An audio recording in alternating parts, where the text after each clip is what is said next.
दोस्तों, विनोद खन्ना ही नहीं, ओशो से प्रेरित था ये डायरेक्टर। शादीशुदा होकर सगी भांजी पर आया दिन, फिर कर डाली शादी।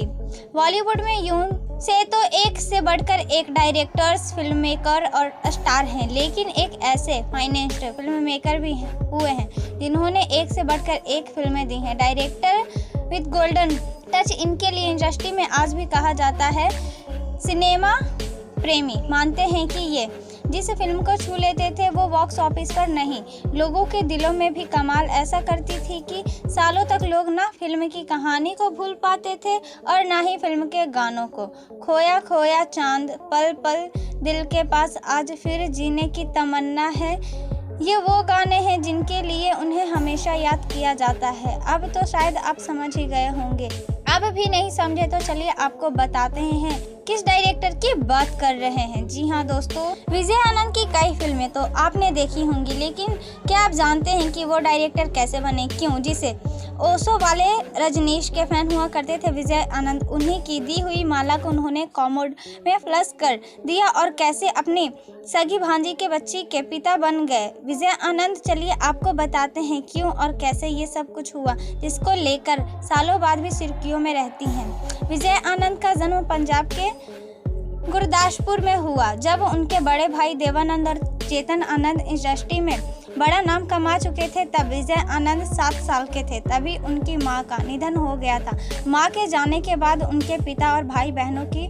ने ही उन्हें पाला और बड़ा किया। कहा जाता है बचपन में उनके बाल गोल्डन कलर के थे और इसलिए उनके पिता उन्हें गोल्डी लॉक्स कहा करते थे, इसलिए लोग उन्हें गोल्डी आनंद के नाम से भी जानते हैं। मां के निधन के बाद विजय आनंद अपने बहनों के साथ मुंबई आ गए और भाई देवानंद के साथ रहने लगे। मुंबई से उन्होंने पढ़ाई पूरी की। कॉलेज के दौरान ड्रामा तरफ उनकी रुझान बढ़ने लगा और फिर उन्होंने प्ले लिखना भी शुरू कर दिया। कॉलेज के दिनों में ही उन्होंने फिल्मों की स्क्रिप्ट लिखनी भी शुरू कर दी, क्योंकि उन्हें यकीन था कि उनका भविष्य भी भाइयों की तरह फिल्मों में ही। देवानंद और चेतन आनंद नवकेतन प्रोडक्शन हाउस चलाते थे और वह इसी प्रोडक्शन हाउस में काम करना चाहते थे। विजय आनंद को डायरेक्टर बनाने वाले उनके भाई देवानंद ही हैं। दरअसल एक बार दोनों भाई महाकालेश्वर जा रहे थे। इस यात्रा के दौरान विजय आनंद ने देवानंद को एक कहानी सुनाई। उन्हें ये कहानी इतनी पसंद आई कि उन्होंने तुरंत ठान लिया कि फिल्म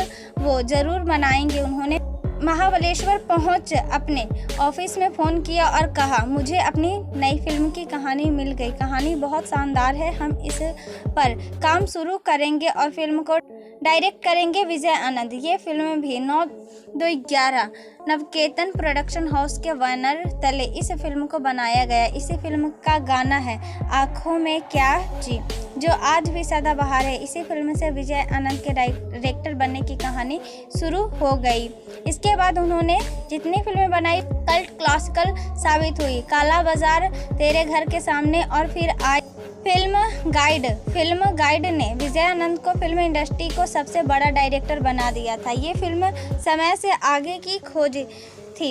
इस फिल्म में दिखाया गया है कि कैसे एक औरत अपने सपनों के लिए जीती है। आज हम साल 2024 में जी रहे हैं, लेकिन उन्होंने ये फिल्म 1965 में बना दी थी। जी हाँ, इसके बाद आई फिल्म तीसरी मंजिल। इस फिल्म में शम्मी कपूर का रंग रूप ही बदल दिया था। शम्मी कपूर का डांसिंग अवतार इसी फिल्म से बाहर आया था। फिर वो गाना आजा आजा मैं हूँ प्यार ओ हसीना जुल्फों वाली। इसके बाद आई फिल्म ज्वेल थिप, ये भी अपने आप में मास्टरपीस रही। इस फिल्म होठों पर ऐसी बात इसी फिल्म का गाना है, जिसको एक टेक में शूट किया गया था। ब्लैकमेल, तेरे मेरे सपने, जो भी फिल्म वो बनाते वो कल्ट क्लासिकल साबित हुआ करता था। ये वही समय था जब फिल्म इंडस्ट्री को एक नया रोग लग गया था। ओशो के रजनीश का फिल्म इंडस्ट्री में काम करना आसान नहीं रहा। स्टारडम जब फीका पड़ने लगा तो हर कोई डिप्रेशन में आने लगा।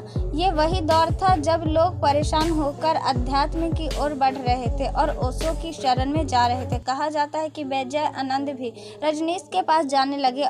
उनके साथ इतनी अच्छी बातचीत होने लगी कि दोनों एक दूसरे का खूब प्रचार किया करते थे। एक दौर तो ऐसा भी आया जब विजय आनंद ने अपना घर और कितना नाम का स्टूडियो सबको एक मंदिर के रूप में बदल दिया और खुद रजनीश की माला और चोला पहनने लगे।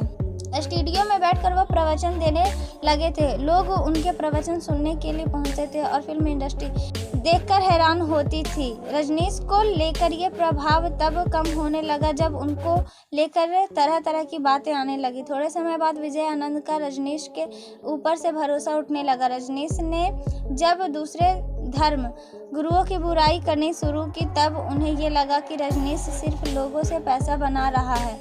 तब उन्होंने रजनीश को छोड़ा और उनका चोला भी उतार कर फेंक डाला और रजनीश की दी हुई माला को उतार कॉमेड में डालकर प्लस कर दिया। इसके बाद वह वापस फिल्म इंडस्ट्री में पहुंच गए। पहली पत्नी और ओशो से अलग होने के बाद 1978 में उन्होंने एक ऐसा कदम उठाया जिसको सुन लोग दंग थे।